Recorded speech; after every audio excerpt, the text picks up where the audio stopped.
ਗਿਆਨੀ ਤਰਲੋਕ ਸਿੰਘ ਦੀ ਪੁਸਤਕ ਮਹਾਰਾਣੀ ਜਿੰਦਾਂ ਦਾ 27ਵਾਂ ਅੰਗ। ਕਲਕੱਤਿਓਂ ਜਹਾਜ਼ 'ਚ ਬੈਠ ਕੇ ਮਹਾਰਾਜਾ ਦਲੀਪ ਸਿੰਘ ਆਪਣੀ ਮਾਤਾ ਨੂੰ ਨਾਲ ਲੈ ਕੇ ਮੁੜ ਵਲੈਤ ਨੂੰ ਚੱਲ ਪਿਆ। ਅੱਗੇ ਵਿਚਾਰੀ ਨੇ ਪੰਜਾਬ ਛੱਡਿਆ ਸੀ, ਹੁਣ ਹਿੰਦੁਸਤਾਨ ਵੀ ਛੱਡ ਦਿੱਤਾ। ਆਪਣਾ ਵਤਨ ਛੱਡਣ ਵੇਲੇ ਉਹਦਾ ਮਨ ਭਰ ਆਇਆ।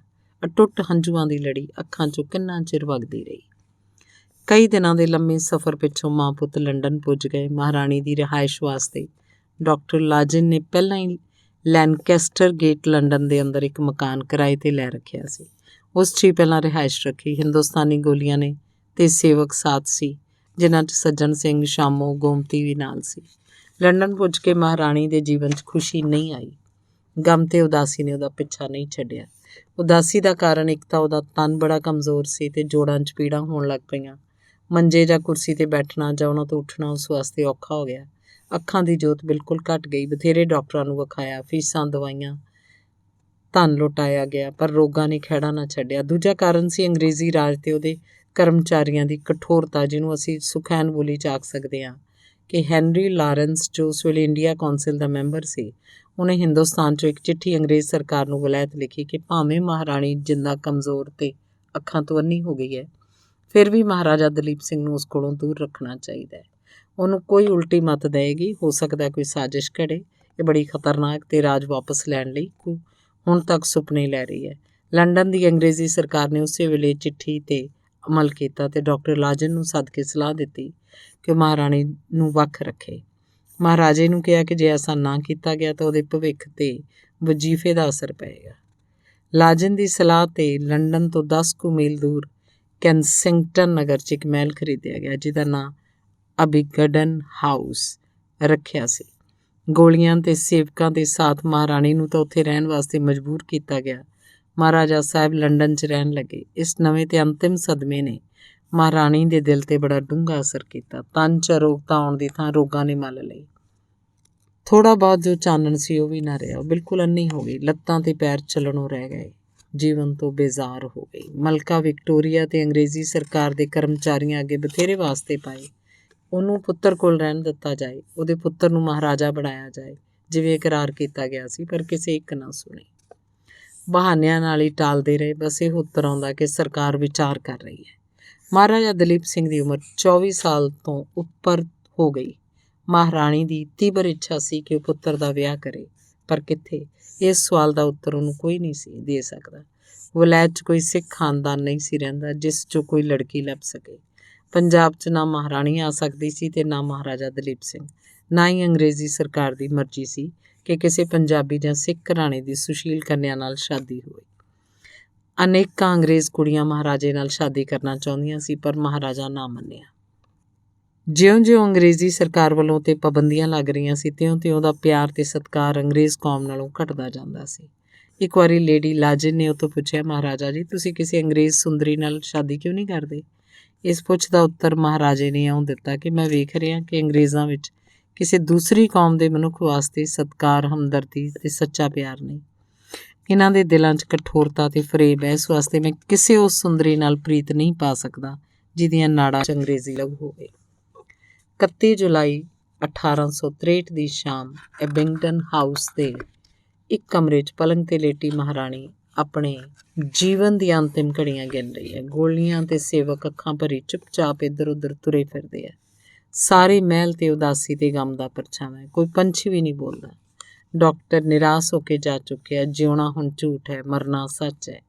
ਅੰਤ ਵੇਲੇ ਜਿੱਥੇ ਸੇਵਕ ਤੇ ਗੋਲੀਆਂ ਕੋਲ ਸੀ, ਉੱਥੇ ਪੁੱਤਰ ਦੂਰ ਹੈ। ਉਹਨੂੰ ਸੁਨੇਹੇ ਭੇਜਣ ਤੋਂ ਬਿਨਾਂ 2 ਆਦਮੀ ਵੀ ਸੱਦਣ ਵਾਸਤੇ ਭੇਜੇ ਜਾ ਚੁੱਕੇ। ਨਾ ਆਦਮੀ ਮੁੜੇ, ਨਾ ਮਹਾਰਾਜਾ ਸਾਹਿਬ ਆਏ।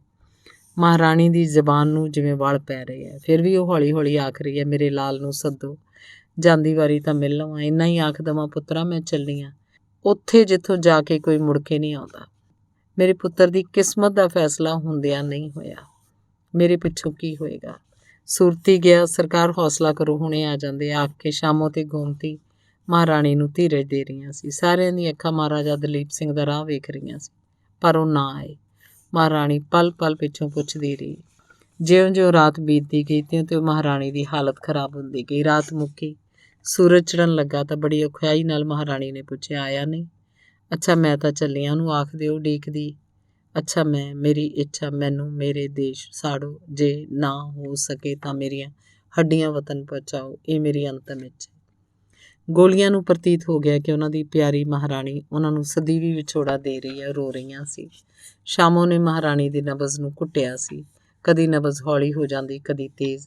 ਸ਼ਾਇਦ ਮਹਾਰਾਣੀ ਦੀ ਰੂਹ ਪੁੱਤਰ ਨੂੰ ਮਿਲ ਕੇ ਜਾਣਾ ਚਾਹੁੰਦੀ ਸੀ। ਥੋੜਾ ਚਿਰ ਚੁੱਪ ਰਹਿਣ ਪਿੱਛੋਂ ਮੁੜ ਮਹਾਰਾਣੀ ਬੋਲੀ, ਜਿਸ ਪੰਜਾਬ 'ਚ ਜਿਉਂਦੀ ਨਹੀਂ ਜਾ ਸਕੀ ਉੱਥੇ ਮਰ ਕੇ ਹੀ ਪੁੱਜ ਜਾਵਾਂ। ਮੇਰੇ ਦਲੀਪ ਜੀ ਨਹੀਂ ਆਏ।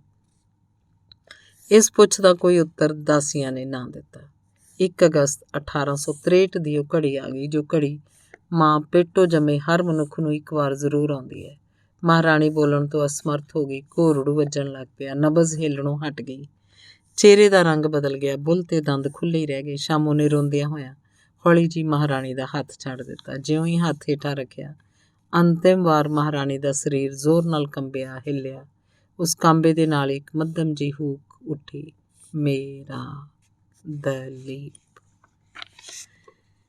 ਅਖੀਰਲਾ ਅੰਗ। 30 ਸਾਲ ਪਿੱਛੋਂ। ਦੁੱਖ ਵਿੱਚ ਕੌਣ ਸੁਣੇਗਾ ਮੇਰੀ ਪਿੰਜਰ ਰੂਪੀ ਕਹਾਣੀ। ਮਿਟ ਚੁੱਕੀ ਹੈ ਨਗਰੀ ਮੇਰੀ, ਨਾ ਰਾਜਾ ਨਾ ਰਾਣੀ। ਚੂਸ ਲਈ ਰਤ ਨਵੀਆਂ ਜੋਕਾਂ ਗਲ ਵਿੱਚ ਫਾਹੀਆਂ ਪਾ ਕੇ, ਮੇਰੇ ਮੈਨੂੰ ਖਾ ਗਏ ਆਖਰ ਸੋਹਣਾ ਪਿਆਰ ਵਿਖਾ ਕੇ। ਬਾਵਾ ਬਲਵੰਤ। ਫਰਾਂਸ ਦੀ ਰਾਜਧਾਨੀ ਪੈਰਿਸ ਵਿਸ਼ਵ ਦੇਸ਼ ਦੀਆਂ ਸਭ ਰਾਜਧਾਨੀਆਂ ਨਾਲੋਂ ਸੁੰਦਰ ਹੈ। ਹਿੰਦੂ ਗ੍ਰੰਥਾਂ ਦੀ ਕਲਪਿਤ ਇੰਦਰਪੁਰੀ ਜੇ ਇਸ ਦੁਨੀਆ 'ਚ ਵੇਖਣੀ ਹੋਵੇ ਤਾਂ ਉਹ ਪੈਰਿਸ ਹੈ। ਯੂਰਪ ਦੀ ਇਸ ਪਰਿਸਤਾਨ ਨੇ ਜਿੱਥੇ ਭਾਰੀ ਇਨਕਲਾਬ ਤੇ ਅਮਨ ਦੇ ਦਿਨ ਦੇਖੇ, ਉੱਥੇ ਅਨੇਕਾਂ ਪਰਦੇਸੀ ਜਲਾਵਤਨ ਮਹਾਰਾਜਿਆਂ ਨੂੰ ਸਦਾ ਲਈ ਆਪਣੀ ਗੋਦੀ ਸੁਆ ਛੱਡਿਆ। ਇਹਦੇ ਵਿਸ਼ਾਲ ਮਹਿਲਾਂ ਤੇ ਬਾਗਾਂ ਦੇ ਫੁਹਾਰਿਆਂ 'ਚੋਂ ਅਜੇ ਵੀ ਸੋਗੀ ਆਵਾਜ਼ਾਂ ਆਉਂਦੀਆਂ ਨੇ। ਹਾਏ ਮੈਂ ਆਪਣੇ ਵਤਨ ਦੀ ਮਿੱਟੀ ਨੂੰ ਚੁੰਮਣ ਤੋਂ ਬਿਨਾਂ ਹੀ ਕਾਲ ਦੇ ਭਾਰੀ ਹੱਥ ਦਾ ਸ਼ਿਕਾਰ ਹੋ ਰਿਹਾ। ਮਹਾਰਾਣੀ ਜਿੰਦਾ ਦੀ ਮੌਤ ਦੇ 30 ਸਾਲ ਪਿੱਛੋਂ ਉਹਦੇ ਦਿਲ ਦਾ ਟੁਕੜਾ ਅੱਜ ਪੈਰਿਸ ਦੇ ਗ੍ਰਾਂਡ ਹੋਟਲ ਵਿੱਚ ਮੌਤ ਦੇ ਮੰਜੇ ਉੱਤੇ ਲੇਟਿਆ। ਬੇਵਤਨ ਬੇਫੌਜਾ ਮਹਾਰਾਜਾ। ਇੱਕ ਵਫਾਦਾਰ ਤੇ ਬੁੱਢੇ ਸੇਵਾਦਾਰ ਸੂਰਤੀ ਤੋਂ ਬਿਨਾਂ ਕੋਈ ਆਪਣਾ ਕੋਲ ਨਹੀਂ। ਉਹਦੇ ਸਾਹ ਲੈਣ ਦੇ ਨਾਲ ਇੱਕ ਮੱਧਮ ਜਿਹੀ ਆਵਾਜ਼ ਲੈ ਰੂਪ ਹੋ ਕੇ ਕਮਰੇ 'ਚ ਫੈਲ ਰਹੀ ਹੈ। ਸੁਖ ਮੈਂ ਬਹੁਤ ਸੰਗੀ ਭਏ, ਦੁੱਖ ਮੈਂ ਸੰਗ ਨਾ ਕੋਏ। ਸੂਰਤੀ ਜਦੋਂ ਦਵਾਈ ਦੇ ਚਮਚੇ ਮਹਾਰਾਜੇ ਦੇ ਮੂੰਹ 'ਚ ਪਾਉਣ ਲੱਗਦਾ ਤਾਂ ਇੱਕ ਦੂਜੇ ਨੂੰ ਦੇਖ ਕੇ ਦੋਹਾਂ ਦੀਆਂ ਧਾਹਾਂ ਨਿਕਲ ਜਾਂਦੀਆਂ। ਭਰਵੱਟਿਆਂ ਦੇ ਵਾਲਾਂ ਨਾਲ ਲੁਕੀਆਂ ਨਿਰਭਲ ਅੱਖਾਂ ਪੁੱਟ ਕੇ ਮਹਾਰਾਜਾ ਬੜੀ ਮਾਯੂਸੀ ਨਾਲ ਆਪਣੇ ਸੇਵਾਦਾਰ ਨੂੰ ਆਖਣ ਦਾ ਯਤਨ ਕਰਦਾ ਹੈ, ਬਾਬਾ ਜੀ ਹੁਣ ਦਵਾਈ ਨਾ ਦਿਓ, ਮੇਰੇ ਦਿਲ ਨੂੰ ਸਾੜਨ ਵਾਲੀ ਅੱਗ ਬਹੁਤ ਪ੍ਰਬਲ ਹੋ ਗਈ ਹੈ। ਬਾਬਾ ਜੀ ਕੀ ਇਹ ਸੱਚ ਹੈ ਕਿ ਮਰਨ ਪਿੱਛੋਂ ਰੂਹ ਉੱਥੇ ਪੁੱਜਦੀ ਹੈ ਜਿੱਥੇ ਜਾਣ ਨੂੰ ਜਿਉਂਦੇ ਜੀ ਚਿੱਤ ਕਰਦਾ ਰਿਹਾ ਹੋਵੇ? ਹਾਂ ਮਹਾਰਾਜਾ, ਸਿਆਣੇ ਇਉਂ ਹੀ ਆਖਦੇ ਆ। ਪਿੱਪਲ ਦੇ ਪੱਤੇ ਵਾਂਗ ਕੰਬਦੀ ਜ਼ਬਾਨੋਂ ਬੁੱਢਾ ਸੂਰਤੀ ਆਪਣੇ ਮਾਲਕ ਨੂੰ ਉੱਤਰ ਦਿੰਦਾ ਹੈ। ਸੇਵਾ ਕਰਦਿਆਂ ਬੁਢੇਪਾ ਆ ਗਿਆ। ਬਲ ਤੇ ਪਿਆਰ ਵਫਾਦਾਰੀ ਉੱਤੋਂ ਵਾਰ ਦਿੱਤਾ। ਉਹਦੀ ਚਾਹ ਸੀ ਮਾਲਕ ਅਰੋਗ ਹੋ ਜਾਏ, ਮਾਲਕ ਦੇ ਚਰਨਾਂ 'ਚ ਹੀ ਸੇਵਾ ਕਰਦਿਆਂ ਇਸ ਦੁਨੀਆ ਤੋਂ ਅੱਖਾਂ ਮੀਟੇ। ਨਿਰਬਲ ਸਰੀਰ ਕੋਲੋਂ ਹੁਣ ਸੇਵਾ ਨਹੀਂ ਹੁੰਦੀ। ਜੇ ਆਪਣੀ ਕਿਰਿਆ ਸੋਧਣ ਜੋਗਾ ਤਨ ਨਾ ਰਿਹਾ ਤਾਂ ਫਿਰ ਕੀ ਬਣੇਗਾ? ਸਰਕਾਰ ਜਿਹੀਆਂ ਗੱਲਾਂ ਨਾ ਕੀਤਾ ਕਰੋ, ਮੇਰੇ ਕਲੇਜੇ ਛੇਕ ਪੈਂਦੇ ਨੇ। ਮੈਂ ਤਾਂ ਅਕਾਲ ਪੁਰਖ ਅੱਗੇ ਪ੍ਰਾਰਥਨਾ ਕਰਦਾ ਰਹਿਣਾ ਕਿ ਮੇਰੀ ਰਹਿੰਦੀ ਉਮਰ ਆਪ ਭੋਗੋ, ਆਪ ਦੀ ਬਿਮਾਰੀ ਮੈਨੂੰ ਲੱਗ ਜਾਏ, ਆਪ ਰਾਜੀ ਹੋ ਜਾਓ ਤੇ ਇਹਨਾਂ ਅੱਖਾਂ ਨਾਲ ਵਤਨ ਨੂੰ ਦੇਖ ਸਕੋ। ਉਫ, ਮੈਂ ਆਸ ਤੋਂ ਨਿਰਾਸ਼ ਹੋ ਚੁੱਕਾ। ਇਹ ਤਨ ਤੁਰ ਕੇ ਵਤਨ ਨਹੀਂ ਜਾ ਸਕਦਾ, ਇਹ ਅੱਖਾਂ ਵਤਨ ਵਾਸੀਆਂ ਨੂੰ ਨਹੀਂ ਵੇਖ ਸਕਦੀਆਂ, ਇਹ ਹੱਥ ਫੁੱਲਾਂ ਦਾ ਹਾਰ ਬਾਪ ਦੀ ਸਮਾਧ 'ਤੇ ਨਹੀਂ ਰੱਖ ਸਕਦੇ। ਜ਼ੁਬਾਨ ਬੋਲਣੋਂ ਅਸਮਰਥ ਹੋ ਗਈ ਹੈ। ਜਦੋਂ ਆਪਣੇ ਨਹੀਂ ਬਣੇ, ਕਿਸੇ ਉਪਰੇ ਤੋਂ ਕੀ ਆਸ? ਮਲਕਾ ਮੈਂ ਜਾਣਦਾ ਮੇਰਾ ਛਾਨਣੀ ਹੋਇਆ ਹਿਰਦਾ ਪੱਕਾ ਯਕੀਨ ਕਰਦਾ ਉਹ ਮੈਨੂੰ ਵਤਨ ਜਾਣ ਦੀ ਖੁੱਲ੍ਹ ਨਹੀਂ ਦੇਵੇਗੀ। ਉਹ ਮੇਰੀ ਲੋਥ ਨੂੰ ਵੀ ਸ਼ਾਇਦ ਜਹਾਜ਼ 'ਤੇ ਨਾ ਰੱਖਣ ਦੇਵੇ। ਉਹ ਪੱਥਰ ਦਿਲ ਮਲਕ ਹੈ। 19ਵੀਂ ਸਦੀ 'ਚ ਅੰਗਰੇਜ਼ੀ ਸਾਮਰਾਜ ਨੇ ਪੂਰਬ ਤੇ ਧੁਰ ਪੂਰਬ ਬਹੁਤ ਸਾਰੇ ਦੇਸ਼ਾਂ ਨੂੰ ਗੁਲਾਮ ਕਰ ਲਿਆ ਸੀ। ਉਹਨਾਂ ਦੇ ਮਹਾਰਾਜਿਆਂ ਤੇ ਰਾਜਿਆਂ ਨੂੰ ਕੁਝ ਗੁਜ਼ਾਰੇ ਦੇ ਕੇ ਜਲਾਵਤਨ ਕਰਤਾ। ਉਹਨਾਂ 'ਚੋਂ ਬਹੁਤ ਰਾਜੇ, ਨਵਾਬ ਤੇ ਮਹਾਰਾਜੇ ਹਿੰਦੁਸਤਾਨ ਦੇ ਸੀ ਜੋ ਆਪਣੇ ਜੀਵਨ ਦੇ ਰਹਿੰਦੇ ਦਿਨ ਕੱਟਣ ਵਾਸਤੇ ਯੂਰਪ ਦੇ ਦੇਸ਼ਾਂ 'ਚ ਮਾਰੇ ਫਿਰ ਰਹੇ ਸੀ। ਉਹਨਾਂ ਦੇ ਠਹਿਰਨ ਦੀਆਂ ਥਾਵਾਂ ਹੋਟਲ ਹੁੰਦੇ। ਪੈਰਿਸ ਦਾ ਗ੍ਰਾਂਡ ਹੋਟਲ ਇਹੋ ਜਿਹੇ ਮੰਦਭਾਗੀ ਜਲਾਵਤਨੀਆਂ ਦਾ ਟਿਕਾਣਾ ਹੁੰਦਾ। ਕੁਦਰਤੀ ਝਾਕੀ ਵੀ ਡਾਢੀ ਸੁਹਾਵਣੀ ਸੀ। ਇੱਕ ਪਾਸੇ ਦਰਿਆ ਦਾ ਕੰਢਾ, ਸਾਹਮਣੇ ਵੱਡਾ ਬਾਗ, ਸੰਘਣਾ ਜੰਗਲ। ਪਰ ਜਿਨ੍ਹਾਂ ਦੇ ਦਿਲ ਦੁਖੀ ਹੁੰਦੇ ਆ ਉਹਨਾਂ ਨੂੰ ਇਹ ਖੂਬਸੂਰਤੀਆਂ ਵੀ ਫਿੱਕੀਆਂ ਲੱਗਦੀਆਂ। ਉਹ ਹੱਸਦੇ ਪਰ ਆਰਜ਼ੀ, ਉਹ ਸੈਰ ਕਰਦੇ ਪਰ ਵਕਤ ਟਪਾਉਣ ਲਈ। ਮਹਾਰਾਜਾ ਦਲੀਪ ਸਿੰਘ ਦੀ ਦੌਲਤ ਘਟ ਗਈ। ਉਹ ਖੁੱਲ੍ਹਾ ਖਰਚ ਨਹੀਂ ਸੀ ਕਰ ਸਕਦਾ।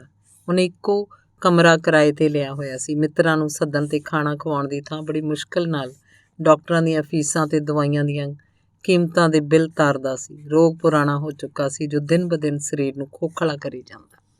ਫੇਫੜੇ ਕਮਜ਼ੋਰ ਹੋ ਰਹੇ ਸੀ। ਕਿਸੇ ਵੇਲੇ ਮਾੜਾ ਜਿਹਾ ਖੰਘੂਰਾ ਆ ਕੇ ਸਾਰੇ ਸਰੀਰ ਨੂੰ ਨਿਰਬਲ ਕਰੀ ਜਾਂਦਾ। ਦਿਨਾਂ ਦਾ ਚੱਕਰ ਸ਼ੇਰੇ ਪੰਜਾਬ ਦਾ ਲਾਡਲਾ ਅੱਜ ਯਤੀਮ ਤੇ ਨਥਾਵਾਂ। ਰੋਗ ਪਹਿਲੀ ਤੇ ਦੂਜੀ ਮੰਜ਼ਿਲ ਨੂੰ ਟੱਪ ਗਿਆ। ਜਿਉਂ ਹੀ ਰੋਗ ਨੇ ਤੀਸਰੀ ਮੰਜ਼ਿਲ 'ਚ ਪੈਰ ਰੱਖਿਆ, ਮਹਾਰਾਜੇ ਦਾ ਉੱਠਣਾ ਬੈਠਣਾ ਬੰਦ ਹੋ ਗਿਆ। ਰਾਤ ਦਿਨੇ ਮੰਜੇ 'ਤੇ ਲੇਟੇ ਰਹਿੰਦੇ। ਖਬਰ ਸੁਰਤ ਲੈਣ ਵਾਲਾ ਕਿਸੇ ਕੀ ਆਉਣਾ ਸੀ, ਕਿਉਂਕਿ ਉੱਥੇ ਉਹਦਾ ਕੋਈ ਆਪਣਾ ਨਹੀਂ ਸੀ। 70 ਸਾਲ ਦੀ ਉਮਰ ਦਾ ਇੱਕੋ ਬੁੱਢਾ ਸੂਰਤੀ ਉਹਦਾ ਸੇਵਾਦਾਰ ਖਜ਼ਾਨਚੀ ਤੇ ਮਿੱਤਰ ਸੀ। ਮਹਾਰਾਜੇ ਦਾ ਕਮਰਾ ਇੱਕ ਪਾਸੇ ਕਰਕੇ ਹੀ ਸੀ, ਬਾਰੀਆਂ ਵੱਲ ਘਣੇ ਜੰਗਲ, ਜਿਸ 'ਚੋਂ ਸਾਫ਼ ਤੇ ਸੀਤਲ ਹਵਾ ਆਉਂਦੀ ਸੀ। ਪੰਛੀ ਸਵੇਰੇ ਸ਼ਾਮ ਨੂੰ ਆਪਣੇ ਮਿੱਠੇ ਤੇ ਸੁਰੀਲੇ ਨਗਮੇ ਗਾਉਂਦੇ। ਕਮਰੇ 'ਚ ਕੀਮਤੀ ਸਮਾਨ ਤੋਂ ਬਿਨਾਂ 3 ਵੱਡੀਆਂ ਤਸਵੀਰਾਂ ਸੀ। ਇੱਕ ਫਰਾਂਸ ਦੇ ਇਨਕਲਾਬ ਦੀ ਲੜਾਈ, ਦੂਜੀ ਦੇਸ਼ ਭਗਤ ਫਰਾਂਸੀਸੀ ਪੇਂਡੂ ਕੁੜੀ ਜੌਨ ਆਫ ਆਰਕ ਦੀ, ਤੇ ਤੀਸਰੀ ਇੱਕ ਨੌਜਵਾਨ ਗੋਰੀ ਦੀ। ਤਸਵੀਰ ਜੋ ਚੜ੍ਹਦੇ ਸੂਰਜ ਵੱਲ ਤੱਕ ਰਹੀ ਸੀ, ਉਹਦੀਆਂ ਮੋਟੀਆਂ ਅੱਖਾਂ 'ਚੋਂ ਹੰਝੂ ਟੱਪ ਕੇ ਉਹਦੀਆਂ ਬੇਦਾਗ ਗੱਲਾਂ 'ਤੇ ਡਿੱਗ ਰਹੇ ਸਨ। ਤਸਵੀਰ ਉੱਪਰ ਲਿਖਿਆ ਸੀ, ਵਿਛੋੜੇ ਦੀ ਸਵੇਰ। ਉਸ ਦਿਨ ਠੰਡ ਬਹੁਤ ਸੀ। ਬਰਫ਼ ਨਾਲ ਸਾਰਾ ਜੰਗਲ ਕੱਜਿਆ ਸੀ। ਬਰਫ਼ ਕੱਜੇ ਰੁੱਖ ਇੰਝ ਪ੍ਰਤੀਤ ਹੁੰਦੇ ਜਿਵੇਂ ਧੋਬੀਆਂ ਨੇ ਚਿੱਟੇ ਦੁੱਧ ਕੱਪੜੇ ਖਲੇਰ ਰੱਖੇ ਹੋਣ। ਕਮਰੇ ਦੀਆਂ ਬਾਰੀਆਂ ਬੰਦ ਕੀਤੀਆਂ ਗਈਆਂ। ਅੰਦਰ ਚੁੱਲ੍ਹੇ ਪਖਾ ਰੱਖੇ ਗਏ ਤਾਂ ਕਿ ਕਮਰਾ ਗਰਮ ਰਹੇ। ਡਾਕਟਰ ਆਇਆ, ਦਵਾਈ ਦੇ ਕੇ ਤੁਰ ਗਿਆ। ਉਸ ਦਵਾਈ ਦੇ ਨਾਲ ਮਹਾਰਾਜੇ ਦੀ ਤਬੀਅਤ ਤਾਂ ਕੁਝ ਠੀਕ ਹੋਈ, ਪਰ ਨੀਂਦ ਨਾ ਆਈ। ਨੀਂਦ ਨਾ ਆਉਂਦੀ ਵੇਖ ਕੇ ਸਮੇਂ ਨੂੰ ਤੋੜਨ ਵਾਸਤੇ ਮਹਾਰਾਜੇ ਨੇ ਮੇਜ਼ ਤੋਂ ਤਸਵੀਰਾਂ ਦੀ ਇੱਕ ਪੁਸਤਕ ਚੁੱਕੀ। ਉਹ ਮੇਜ਼ ਉਹਦੇ ਖੱਬੇ ਹੱਥ ਮੰਜੀ ਦੇ ਨਾਲ ਰੱਖਿਆ ਸੀ। ਕੁਝ ਪੁਸਤਕਾਂ ਤੇ ਦਵਾਈਆਂ ਉਸ 'ਤੇ ਪਈਆਂ ਸੀ। ਪੂਰਾ ਅੱਧਾ ਘੰਟਾ ਤਸਵੀਰਾਂ ਦੇਖਦਾ ਰਿਹਾ। ਜਦੋਂ ਅੰਤਿਮ ਤਸਵੀਰ 'ਤੇ ਪੁੱਜਾ, ਪਤਾ ਨਹੀਂ ਕੀ ਚਿੱਤ 'ਚ ਆਇਆ ਕਿ ਇੱਕਦਮ ਪੁਸਤਕ ਨੂੰ ਮੇਜ਼ 'ਤੇ ਰੱਖ ਦਿੱਤਾ। ਪਰ ਅੱਖਾਂ ਕੰਧ ਨਾਲ ਲਟਕ ਰਹੀ ਵਿਛੋੜੇ ਦੀ ਸਵੇਰ ਵਾਲੀ ਤਸਵੀਰ 'ਤੇ ਗੱਡੀਆਂ ਗਈਆਂ। ਉਸ ਤਸਵੀਰ ਦੇ ਪਿੱਛੇ ਕੀ ਕਹਾਣੀ ਛੁਪੀ ਸੀ, ਇਹ ਤਾਂ ਮਹਾਰਾਜੇ ਨੂੰ ਪਤਾ ਨਹੀਂ। ਸ਼ਾਇਦ ਚਿੱਤਰਕਾਰ ਤੋਂ ਬਿਨਾਂ ਕੋਈ ਨਾ ਜਾਣਦਾ ਹੋਵੇ, ਪਰ ਉਹਨੂੰ ਆਪਣੇ ਬੀਤੇ ਜੀਵਨ ਦੀ ਕਹਾਣੀ ਨਾਟਕ ਰੂਪ 'ਚ ਖੇਡੀ ਜਾ ਰਹੀ ਪ੍ਰਤੀਤ ਹੋਈ। ਇੱਕ ਇੱਕ ਕਰਕੇ ਜੀਵਨ ਝਾਕੀਆਂ ਉਹਦੀਆਂ ਅੱਖਾਂ ਅੱਗੋਂ ਲੰਘਣ ਲੱਗੀਆਂ। ਪਹਿਲੀ ਝਾਕੀ, ਉਹਦੀ ਉਮਰ 25 ਸਾਲ, ਸੋਹਣਾ ਮਲੂਕੜਾ ਜਿਹਾ ਲੰਮਾ ਜਵਾਨ, ਚੜ੍ਹਦੀ ਜਵਾਨੀ ਦੇ ਨਸ਼ੇ ਨਾਲੋਂ ਮਸਤ ਹੈ। ਬੜੀ ਸੰਜੀਦਗੀ ਨਾਲ ਲੰਡਨ ਬੈਠਾ ਇੱਕ ਹੋਟਲ 'ਚ ਚਾਹ ਪੀ ਰਿਹਾ। ਉਹਦੇ ਖੱਬੇ ਹੱਥ ਇੱਕ ਅੰਗਰੇਜ਼ ਕੁੜੀ ਬੈਠੀ ਹੈ ਜੋ ਉਹਦੇ ਉਸਤਾਦ ਡਾਕਟਰ ਲਾਜਨ ਦੀ ਪੁੱਤਰੀ ਹੈ। ਕੁੜੀ ਸੁੰਦਰ, ਕੋਮਲ ਅੰਗੀ, ਮਿੱਠ ਬੋਲੜੀ ਹੈ, ਜੋ ਆਪਣਾ ਆਪ ਮਹਾਰਾਜੇ ਦੇ ਹਵਾਲੇ ਕਰਨਾ ਲੋਚਦੀ ਹੈ। ਉਹਦੀ ਉਮਰ ਮਸਾਂ 18 ਕੁ ਸਾਲ ਹੈ। ਘੜੀ ਮੁੜੀ ਮਹਾਰਾਜੇ ਦੇ ਹੱਥ ਨੂੰ ਘੁੱਟਦੀ ਵਿਆਹ ਦਾ ਪ੍ਰਣ ਲੈਣ ਦਾ ਯਤਨ ਕਰਦੀ ਹੈ। ਮਹਾਰਾਜਾ ਉਹਨੂੰ ਇੱਕ ਉੱਤਰ ਦੇਈ ਜਾਂਦਾ ਹੈ ਕਿ ਤੇਰਾ ਮਿੱਤਰ ਹਾਂ, ਪ੍ਰੇਮੀ ਨਹੀਂ। ਇਹ ਠੀਕ ਹੈ, ਅਸੀਂ ਬਚਪਨ ਤੋਂ ਇੱਕ ਦੂਜੇ ਨਾਲ ਇਕੱਠੇ ਖੇਡਦੇ ਕੁੱਦਦੇ ਜਵਾਨ ਹੋਏ ਹਾਂ, ਪਰ ਮੈਂ ਇੱਕ ਕਾਲੀ ਨਸਲ ਦਾ ਬੇਵਤਨ ਮਹਾਰਾਜਾ। ਮੇਰੇ ਭਵਿੱਖ ਜੀਵਨ ਦਾ ਪਤਾ ਨਹੀਂ ਕਿਹੋ ਜਿਹਾ ਹਾਲ ਹੋਏਗਾ। ਤੂੰ ਉਸ ਗੋਰੀ ਕੌਮ ਦੀ ਜਾਈ ਹੈ ਜੋ ਅੱਜ ਮੇਰਾ ਰਾਜ ਭਾਗ ਖੋਈ ਬੈਠੀ ਹੈ, ਮੇਰੀ ਕੌਮ ਨੂੰ ਗੁਲਾਮ ਕਰਕੇ ਐਸ਼ ਕਰ ਰਹੀ ਹੈ। ਜਿਹਨੇ ਮੇਰੀ ਮਾਂ ਨੂੰ ਦੁਖੀ ਕੀਤਾ, ਮੈਂ ਤੇਰੇ ਨਾਲ ਵਿਆਹ ਨਹੀਂ ਕਰ ਸਕਦਾ, ਤੇਰਾ ਮਿੱਤਰ ਰਹਿ ਸਕਦਾ। ਉਹ ਭੋਲੇ ਮਹਾਰਾਜ, ਪਿਆਰ ਦੀ ਦੁਨੀਆ ਨਿਰਾਲੀ ਹੁੰਦੀ ਹੈ। ਉਸ 'ਚ ਨਸਲ ਆਜ਼ਾਦੀ ਜਾਂ ਗੁਲਾਮੀ, ਧਰਮ ਜਾਂ ਦੇਸ਼ ਦੀ ਹੱਦਬੰਦੀ ਦਾ ਕੋਈ ਪਰਹੇਜ਼ ਨਹੀਂ ਹੁੰਦਾ। ਮਿਸ ਲਾਜਨ ਨੇ ਮਹਾਰਾਜੇ ਦੇ ਦਿਲ ਨੂੰ ਨਰਮ ਕਰਨ ਲਈ ਆਖਿਆ, ਮੈਂ ਅਜੇ ਇਹੋ ਜਿਹੇ ਸੁਪਨਿਆਂ ਦੀ ਦੁਨੀਆ ਦਾ ਵਾਸੀ ਨਹੀਂ ਬਣ ਸਕਦਾ। ਮੇਰੇ ਸਿਰ ਫਰਜ਼ਾਂ ਦੀ ਭਾਰੀ ਪੰਡ ਹੈ। ਮੇਰੀ ਮਾਂ ਦਾ ਬੁਢੇਪਾ, ਉਹਦੀ ਕਮਜ਼ੋਰੀ, ਉਹਦੇ ਹੌਕੇ, ਉਹਦੇ ਅੱਥਰੂ ਮੈਨੂੰ ਕੁਝ ਕਰਨ ਵਾਸਤੇ ਪ੍ਰੇਰਦੇ ਹੈ। ਮਹਾਰਾਜ ਅਜੇ ਆਪਣੇ ਪੂਰੇ ਵਿਚਾਰ ਵੀ ਨਹੀਂ ਪ੍ਰਗਟ ਕਰਦੇ ਕਿ ਧਾਰ ਘਰ ਦਾ ਚਪੜਾਸੀ ਉਹਦੇ ਸਾਹਮਣੇ ਇੱਕ ਕਾਗਜ਼ ਦਾ ਟੁਕੜਾ ਰੱਖ ਦਿੰਦਾ ਹੈ। ਉਹਨੂੰ ਪੜ੍ਹਦੇ ਸਾਰ ਮਹਾਰਾਜਾ ਤਾਂ ਹੀ ਮਾਰਨ ਲੱਗ ਪੈਂਦਾ ਹੈ। ਕਾਗਜ਼ ਦੇ ਟੁਕੜੇ 'ਤੇ ਲਿਖਿਆ, ਤੇਰੀ ਮਾਤਾ ਮਹਾਰਾਣੀ ਜਿੰਦਾ ਮਰ ਗਈ, ਛੇਤੀ ਪੁੱਜੋ। ਬਸ ਉਸੇ ਵੇਲੇ ਚਾਹ, ਹੋਟਲ ਦਾ ਬਿੱਲ, ਗੋਰੀ ਕੁੜੀ, ਉਹਦੀਆਂ ਪ੍ਰੀਤ ਕਹਾਣੀਆਂ ਸਭ ਭੁੱਲ ਜਾਂਦੀਆਂ। ਬੱਚਿਆਂ ਵਾਂਗ ਚਿਚਲਾਉਂਦਾ ਮਹਾਰਾਜਾ ਹੋਟਲ ਵਿੱਚੋਂ ਬਾਹਰ ਆ ਜਾਂਦਾ। ਮਹਾਰਾਜਾ ਇੱਕ ਜਹਾਜ਼ 'ਚ ਬੈਠਾ ਹਿੰਦੁਸਤਾਨ ਨੂੰ ਜਾ ਰਿਹਾ। ਸੇਵਾਦਾਰ ਤੇ ਦਾਸੀਆਂ ਨਾਲ ਹੈ। ਸਾਰਿਆਂ ਦੇ ਚਿਹਰੇ ਉਤਰੇ ਹੋਏ ਹੈ। ਅੱਖਾਂ ਦਾ ਪਾਣੀ ਨਹੀਂ ਸੁੱਕਦਾ। ਕੁਝ ਸਮੇਂ ਵਾਸਤੇ ਜਿਉਂਦੇ ਰਹਿਣ ਲਈ ਥੋੜ੍ਹਾ ਥੋੜ੍ਹਾ ਅੰਨ ਮੂੰਹ ਲਾਉਂਦੇ ਹੈ। ਉਹ ਵੀ ਕਿਸੇ ਨੂੰ ਪਚਦਾ ਹੈ, ਕਿਸੇ ਨੂੰ ਨਹੀਂ। ਸੰਗ ਦੇ ਕਾਲੇ ਲੀੜੇ ਉਹਨਾਂ ਦੇ ਉਦਾਲੇ ਆ। ਦੁਖੀ ਤੇ ਸੋਗੀ ਇਸ ਵਾਸਤੇ ਹੈ ਕਿ ਮਹਾਰਾਣੀ ਜਿੰਦਾ ਦੀ ਲੋਥ ਇੱਕ ਸੰਦੂਕ 'ਚ ਬੰਦ ਕਰਕੇ ਕਮਰੇ 'ਚ ਟਿਕਾਈ ਹੋਈ ਹੈ। ਉਹਦੇ ਉੱਤੇ ਹਾਰ ਪਾਏ ਹੈ। ਮਹਾਰਾਜਾ 2 ਘੜੀਆਂ ਜੇ ਬਾਹਰ ਫਿਰਦਾ ਹੈ ਤਾਂ ਉਹਦੇ ਹਿਰਦੇ 'ਚ ਸਾਗਰ ਵਾਂਗ ਤੂਫਾਨ ਉੱਠਦੇ ਹੈ। ਜੋ ਮਾਤਾ ਦੀ ਲੋਥ ਕੋਲ ਬੈਠਦਾ ਹੈ, ਰੋਣਾ ਨਹੀਂ ਬੰਦ ਹੁੰਦਾ। ਗਲੇ 'ਚੋਂ ਆਵਾਜ਼ ਨਹੀਂ ਨਿਕਲਦੀ, ਪਰ ਦਿਲ ਰੋਂਦਾ ਹੈ। ਕੰਨਾਂ 'ਚ ਦਾਸੀ ਰਾਹੀਂ ਸੁਣੇ ਮਾਂ ਦੇ ਅੰਤਿਮ ਸ਼ਬਦ ਗੂੰਜਣੋਂ ਨਹੀਂ ਹਟਦੇ। ਮੇਰੇ ਦਲੀਪ ਨੂੰ ਆਖਣਾ, ਮੇਰੇ ਤਨ ਦਾ ਸੰਸਕਾਰ ਸ਼ੇਰੇ ਪੰਜਾਬ ਦੀ ਸਮਾਧੀ ਦੇ ਨੇੜੇ ਕਰੇ। ਮੇਰੀ ਇਹੋ ਇੱਛਾ ਹੈ। ਮੈਂ ਪਤੀ ਦੇ ਚਰਨਾਂ 'ਚ ਰਹਿਣਾ ਚਾਹੁੰਦੀ ਹਾਂ। ਪਿਆਰੇ ਪੰਜਾਬ ਦੇ ਜੰਗਲਾਂ ਦੀ ਲੱਕੜੀ ਨਾਲ ਸੜਨਾ ਲੋਚਦੀ ਹਾਂ। ਮੇਰੇ ਫੁੱਲ ਦਰਿਆ ਰਾਵੀ 'ਤੇ ਭੇਟ ਕੀਤੇ ਜਾਣ, ਜਿਹਦੇ ਕੰਢੇ ਮੈਂ ਜੰਮੀ ਪਲੀ। ਜਹਾਜ਼ ਬੰਬਈ ਦੀ ਬੰਦਰਗਾਹ ਤੋਂ 'ਤੇ ਲੱਗਦਾ ਹੈ। ਅੰਗਰੇਜ਼ ਦਿਖਾਵਾ ਕਰਨ ਲਈ ਲੋਕਾਂ ਦੀਆਂ ਅੱਖੀਂ ਘੱਟਾਂ ਪਾਉਣ ਵਾਸਤੇ ਬੈਂਡ ਮੰਗਵਾਉਂਦੇ ਹੈ। ਸੋਗੀ ਅਤੇ ਫੌਜੀ ਬੈਂਡ ਦੀ ਧੁਨ 'ਚ ਮਹਾਰਾਣੀ ਦੀ ਅਰਥੀ ਨੂੰ ਜਹਾਜ਼ ਤੋਂ ਉਤਾਰ ਕੇ ਭਾਰਤ ਦੀ ਮਿੱਟੀ 'ਤੇ ਰੱਖਿਆ ਜਾਂਦਾ ਹੈ। ਈਸਟ ਇੰਡੀਆ ਕੰਪਨੀ ਵੱਲੋਂ ਮੁਕਰਰ ਹੋਇਆ ਬੰਬਈ ਦਾ ਅੰਗਰੇਜ਼ ਗਵਰਨਰ ਆਉਂਦਾ ਹੈ। ਆਉਂਦਿਆਂ ਹੀ ਮਹਾਰਾਜੇ ਨੂੰ ਸਰਕਾਰ ਵੱਲੋਂ ਹੁਕਮ ਸੁਣਾਉਂਦਾ ਹੈ ਕਿ ਮਹਾਰਾਜੇ ਦੀ ਜੋ ਇੱਛਾ ਆਪਣੀ ਮਾਤਾ ਦੀ ਦੇਹ ਪੰਜਾਬ ਲਿਜਾ ਕੇ ਸੰਸਕਾਰਨ ਦੀ ਉਹ ਪੂਰੀ ਨਹੀਂ ਕੀਤੀ ਜਾ ਸਕਦੀ। ਹਕੂਮਤ ਬਰਤਾਨੀਆ ਅਤੇ ਕੰਪਨੀ ਦੇ ਕਰਮਚਾਰੀਆਂ ਨੂੰ ਖਤਰਾ ਹੈ ਕਿ ਪੰਜਾਬ 'ਚ ਮਹਾਰਾਣੀ ਦੀ ਦੇਹ ਦਾ ਸੰਸਕਾਰ ਕਰਨ ਅਤੇ ਮਹਾਰਾਜਾ ਦਲੀਪ ਸਿੰਘ ਦੀ ਹਾਜ਼ਰੀ ਕਿਤੇ ਬਗਾਵਤ ਦਾ ਕਾਰਨ ਨਾ ਬਣੇ। ਇਸ ਵਾਸਤੇ ਮੈਂ ਕੰਪਨੀ ਦੇ ਬਰਤਾਨਵੀ ਹਕੂਮਤ ਵੱਲੋਂ ਬੜੇ ਅਫਸੋਸ ਨਾਲ ਬੇਨਤੀ ਕਰਦਾ ਕਿ ਮਹਾਰਾਣੀ ਦਾ ਸੰਸਕਾਰ ਬੰਬਈ ਪ੍ਰਾਂਤ 'ਚ ਹੀ ਕੀਤਾ ਜਾਏ। ਇਹ ਨਿਰਾਦਰੀ ਭਰਿਆ ਹੁਕਮ ਸੁਣਦੇ ਸਾਰ ਮਹਾਰਾਜਾ ਦਲੀਪ ਸਿੰਘ ਗੁੱਸੇ ਨਾਲ ਕੰਬ ਉੱਠਦਾ ਹੈ। ਉਹਦਾ ਹੱਥ ਉਹਦੀ ਤਲਵਾਰ ਦੀ ਮੁੱਠ 'ਤੇ ਜਾ ਟਿਕਦਾ ਹੈ। ਅਜੇ ਤਲਵਾਰ ਬਾਹਰ ਨਹੀਂ ਆਉਂਦੀ ਕਿ ਗਵਰਨਰ ਹੱਸ ਕੇ ਕਹਿੰਦਾ, ਮਹਾਰਾਜਾ, ਇਹ ਤਲਵਾਰ ਮਿਆਨੂੰ ਖਿੱਚਣ ਦਾ ਕੋਈ ਲਾਭ ਨਹੀਂ। ਆਪਣੀ ਵਰਤਮਾਨ ਹਾਲਤ ਵਿਚਾਰੋ। ਅੱਜ ਤੋਂ 15 ਸਾਲ ਪਹਿਲਾਂ ਇਹ ਤਲਵਾਰ ਅੰਗਰੇਜ਼ਾਂ ਦੇ ਪੈਰਾਂ 'ਤੇ ਡਿੱਗ ਚੁੱਕੀ ਹੈ। ਮਹਾਰਾਜਾ ਚੁੱਪ ਹੋ ਗਿਆ। ਗੁਲਾਮ ਤਲਵਾਰ ਗੁਜਰਾਤ ਡਿੱਗ ਪਈ ਮੇਰੇ ਬਹਾਦਰ ਸਿਪਾਹੀਆਂ ਦੇ ਹੱਥੋਂ। ਮੈਂ ਆਪਣੇ ਦੇਸ਼ ਨਹੀਂ ਜਾ ਸਕਦਾ। ਮਨ ਹੀ ਮਨ ਉਹਨੇ ਸੋਚਿਆ, ਅੰਗਰੇਜ਼ ਦੀ ਫੌਜ, ਬੰਦੂਕ ਤੇ ਤਲਵਾਰ ਨੇ ਇਕੱਲੇ ਨੌਜਵਾਨ ਦੇ ਜਜ਼ਬੇ ਨੂੰ ਨੱਪਣ ਦਾ ਯਤਨ ਕੀਤਾ। ਸਿਰ ਨਵਾ ਕੇ ਮਹਾਰਾਜਾ ਜ਼ਬਾਨੋਂ ਆਖ ਦਿੰਦਾ, ਜਿਵੇਂ ਤੁਸਾਂ ਦੀ ਮਰਜ਼ੀ। ਸੀਨ ਬਦਲਦਾ। ਤੀਜੀ ਝਾਕੀ। ਸ਼ਾਮ ਦਾ ਵੇਲਾ ਹੈ। ਇੱਕ ਪਾਸੇ ਪੱਛਮ ਵੱਲ ਸੂਰਜ ਲਾਲ ਭਖ ਰਿਹਾ, ਦੂਜੇ ਪਾਸੇ ਮਹਾਰਾਣੀ ਜਿੰਦਾ ਦੀ ਲਾਲ ਸੁਰਖ ਚਿਖਾ ਜਲ ਰਹੀ ਹੈ। ਇਹ ਚਿਖਾ ਦਰਿਆ ਰਾਵੀ ਦੇ ਕਿਨਾਰੇ ਨਹੀਂ ਬਲ ਰਹੀ, ਸਗੋਂ ਬੰਬਈ ਪ੍ਰਾਂਤ ਦੇ ਸ਼ਹਿਰ ਨਾਸਿਕ ਦੇ ਨੇੜੇ ਨਰਮਦਾ ਨਦੀ ਦੇ ਕਿਨਾਰੇ ਜਲ ਰਹੀ ਹੈ। ਉਹ ਥਾਂ ਜਿੱਥੇ ਸੀਤਾ ਰਾਮ ਨੇ ਬਨਵਾਸ ਦੇ ਲੰਮੇ 14 ਸਾਲ ਕੱਟੇ ਸੀ। ਮਹਾਰਾਜਾ ਦਲੀਪ ਸਿੰਘ ਦੀਆਂ ਅੱਖਾਂ 'ਚ ਹੁਣ ਅੱਥਰੂ ਨਹੀਂ, ਉਹ ਗੁੱਸੇ ਤੇ ਗਮ ਨਾਲ ਪਥਰਾ ਗਈਆਂ। ਉਹਨਾਂ ਦਾ ਰੰਗ ਲਾਲ ਸੁਰਖ ਹੈ। ਚਿਖਾ ਨੂੰ ਲਾਂਬੂ ਲਾਉਣ ਵੇਲੇ ਉਹਨੇ ਧਾਹੀ ਮਾਰਦੇ ਆਪਣੇ ਮਾਤਾ ਕੋਲੋਂ ਮਾਫ਼ੀ ਮੰਗੀ। ਮਾਤਾ ਜੀ, ਪਿਆਰੀ ਮਾਤਾ ਜੀ, ਮੈਨੂੰ ਮਾਫ਼ ਕਰਨਾ, ਮੇਰਾ ਕੋਈ ਦੋਸ਼ ਨਹੀਂ। ਫਰੰਗੀ ਦਾ ਰਾਜਸੀ ਬਲ ਮੈਨੂੰ ਪੰਜਾਬ ਜਾਣੋਂ ਰੋਕਦਾ ਹੈ।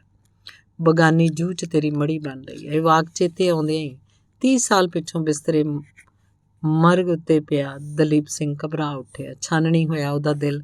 ਰੋ ਕੇ ਕਹਿਣ ਲੱਗਾ, ਮਾਤਾ ਜੀ, ਅੱਜ ਮੈਂ ਆ ਰਿਹਾ। ਇਹ ਸ਼ਬਦ ਉਹਦੀ ਜ਼ਬਾਨੋਂ ਉੱਚੇ ਨਿਕਲ ਗਏ ਜੋ ਬੁੱਢੇ ਸੂਰਤੀ ਦੇ ਕੰਨੀ ਜਾ ਪਏ। ਉਹਨੇ ਕਾਹਲੀ ਨਾਲ ਪੁੱਛਿਆ, ਸਰਕਾਰ, ਕਿਸ ਨਾਲ ਗੱਲਾਂ ਕਰਦੇ ਹੋ? ਕਿੱਥੇ ਜਾ ਰਹੇ ਹੋ? ਰੱਬ ਦੇ ਵਾਸਤੇ ਮੰਜੇ ਤੋਂ ਨਾ ਉੱਠਣਾ। ਬਾਬਾ ਜੀ, ਭਖਲਾ ਜਿਹਾ ਆ ਗਿਆ ਸੀ। ਮਾਤਾ ਜੀ ਯਾਦ ਆ ਗਏ।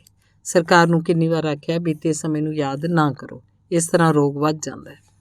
ਪਰ ਮਹਾਰਾਜੇ ਦੀਆਂ ਅੱਖਾਂ ਅੱਗੇ ਬਲਦੀ ਚਿਖਾ ਦੂਰ ਨਾ ਹੋਈ। ਉਹਨੇ ਤੱਕਿਆ, ਹੌਲੀ ਹੌਲੀ ਚਿਖਾ ਠੰਡੀ ਹੋ ਰਹੀ ਹੈ। ਮਹਾਰਾਣੀ ਦੀ ਤਨ ਰਾਖ ਤੇ ਹੱਡੀਆਂ ਢੇਰੀ ਹੋਰ ਚੱਲਿਆ। ਪੰਜਾਬ ਦੇ ਸਮਰਾਟ ਦਾ ਪਿਆਰੀ ਜਿੰਦਾਂ ਤੇ ਜਲਾਵਤਨ ਮਹਾਰਾਜਾ ਦਲੀਪ ਸਿੰਘ ਦੀ ਮਾਤਾ ਦੀ ਜੀਵਨ ਕਹਾਣੀ ਮੁੱਕ ਗਈ।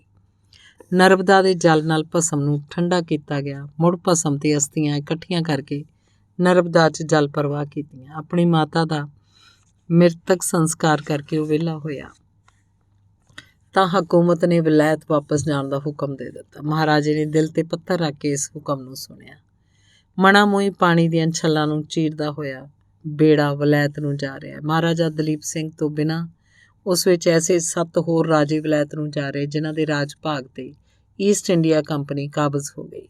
ਉਹਨਾਂ ਨੂੰ ਉਮਰ ਦੇ ਗੁਜ਼ਾਰੇ ਵਾਸਤੇ ਪੈਨਸ਼ਨਾਂ ਦਿੱਤੀਆਂ ਗਈਆਂ। ਉਸ ਬੇੜੇ 'ਚ ਖੁਸ਼ੀ ਨਹੀਂ ਸੀ, ਸਗੋਂ ਮੱਸਿਆ ਦੇ ਹਨੇਰੇ ਵਰਗਾ ਕਾਲਾ ਸੋਗ ਵਰਤਿਆ ਪਿਆ ਸੀ।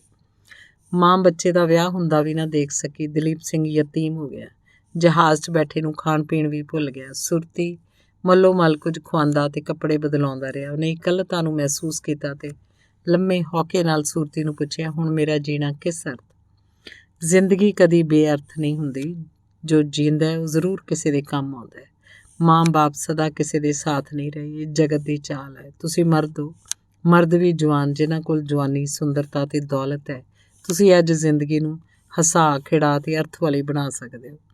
ਪਰ ਭੋਲਾ ਮਹਾਰਾਜ ਨਾ ਸਮਝਿਆ ਕਿ ਉਹਦਾ ਵਫਾਦਾਰ ਸੇਵਕ ਕਿੱਧਰ ਇਸ਼ਾਰੇ ਕਰ ਰਿਹਾ ਹੈ। ਮਤਲਬ ਈਸ਼ਵਰ ਦਾ ਅਟੱਲ ਅਸੂਲ ਹੈ, ਮਾਂ ਬਾਪ ਸਦਾ ਸਾਥ ਨਹੀਂ ਦਿੰਦੇ। ਉਹ ਜਦੋਂ ਸਾਥ ਛੱਡ ਜਾਣ ਤਾਂ ਜਗਤ ਚਾਲ ਅਨੁਸਾਰ ਉਹਨਾਂ ਦੀ ਅਣਹੋਂਦ ਨਵੀਆਂ ਹਮਦਰਦੀਆਂ ਨਾਲ ਪੂਰੀ ਕੀਤੀ ਜਾਂਦੀ ਹੈ। ਨਵੀਂ ਹਮਦਰਦੀ ਕਿੱਥੋਂ ਲੱਭਾਂ? ਸਾਰੇ ਸੰਬੰਧੀ ਵਤਨ 'ਚ ਹੈ, ਮੈਨੂੰ ਵਤਨ ਜਾਣ ਨਹੀਂ ਦਿੱਤਾ ਜਾਂਦਾ। ਵਤਨ ਜਾਣ ਦਾ ਤਾਂ ਹੁਣ ਸੁਪਨਾ ਨਾ ਲਓ। ਉਸ ਫਰੰਗੀ ਲਾਟ ਦੀਆਂ ਗੱਲਾਂ ਤੋਂ ਮੈਂ ਸਮਝ ਗਿਆ ਕਿ ਫਰੰਗੀ ਦੇ ਵਤੀਰੇ ਤੋਂ ਇਸ ਜਨਮ ਤਾਂ ਵਤਨ ਜਾਣ ਦੀ ਆਸ ਨਹੀਂ ਹੋ ਸਕਦੀ। ਬਸ ਹੁਣ ਕਿਸੇ ਕੁੜੀ ਨਾਲ ਵਿਆਹ ਕਰਾ ਲਓ। ਵਿਆਹ? ਇਹ ਔਖੀ ਗੱਲ ਹੈ। ਮਹਾਰਾਜੇ ਨੇ ਤਰਬ ਕੇ ਕਿਹਾ, ਕਿਸੇ ਅੰਗਰੇਜ਼ ਕੁੜੀ ਨਾਲ ਮੈਂ ਸ਼ਾਦੀ ਨਹੀਂ ਕਰਨੀ। ਇਹ ਬੜੇ ਖੁਦਗਰਜ਼ ਲੋਕ ਹੈ। ਹੋਰ ਵੀ ਤਾਂ ਲੋਕ ਇੱਧਰ ਵਸਦੇ ਹੈ। ਅੱਛਾ, ਸੋਚਾਂਗਾ। ਹੌਲੀ ਹੌਲੀ ਤੁਰਿਆ ਜਹਾਜ਼ ਕਈਆਂ ਦਿਨਾਂ ਪਿੱਛੋਂ ਮਿਸਰ ਦੀ ਜਗਤ ਪ੍ਰਸਿੱਧ ਬੰਦਰਗਾਹ 'ਤੇ ਪੁੱਜ ਗਿਆ। ਇੱਥੇ ਜਹਾਜ਼ ਨੇ ਪੂਰਾ ਹਫ਼ਤਾ ਅਟਕਣਾ ਸੀ। ਸਾਰੇ ਯਾਤਰੀ ਜਹਾਜ਼ ਤੋਂ ਉਤਰੇ, ਸ਼ਹਿਰ ਦੀ ਸੈਰ ਵਾਸਤੇ ਚਲੇ ਗਏ। ਮਹਾਰਾਜਾ ਦਲੀਪ ਸਿੰਘ ਵੀ ਸੂਰਤੀ ਨੂੰ ਨਾਲ ਲੈ ਕੇ ਉਦਾਸ ਚਿੱਤ ਉਸੇ ਤਰ੍ਹਾਂ ਸ਼ਹਿਰ 'ਚ ਫਿਰਨ ਲੱਗਾ ਜਿਵੇਂ ਕਦੀ ਮਿਸਰ ਦੇ ਇਸੇ ਸ਼ਹਿਰ 'ਚ ਬਾਪ ਤੋਂ ਵਿਛੜ ਕੇ ਯੂਸਫ ਗੁਲਾਮ ਹੋਇਆ ਫਿਰਦਾ ਸੀ। ਪਰ ਮਿਸਰ ਪ੍ਰੀਤਾਂ ਦਾ ਦੇਸ਼ ਹੈ। ਪਰਦੇਸੀਆਂ ਨੂੰ ਜੀ ਆਇਆਂ ਆਖ ਕੇ ਪਿਆਰ ਦੇ ਐਸੇ ਨਾਟਕ ਰਚਦਾ ਹੈ ਜਿਨ੍ਹਾਂ 'ਚ ਭੁੱਲ ਕੇ ਉਹਨਾਂ ਦੀਆਂ ਉਦਾਸੀਆਂ ਦੂਰ ਹੋ ਜਾਂਦੀਆਂ। ਯਸੂ ਮਸੀਹ ਨੂੰ ਇੱਥੇ ਆਇਆ ਲੰਮੀ ਉਮਰ ਮਿਲੀ ਸੀ।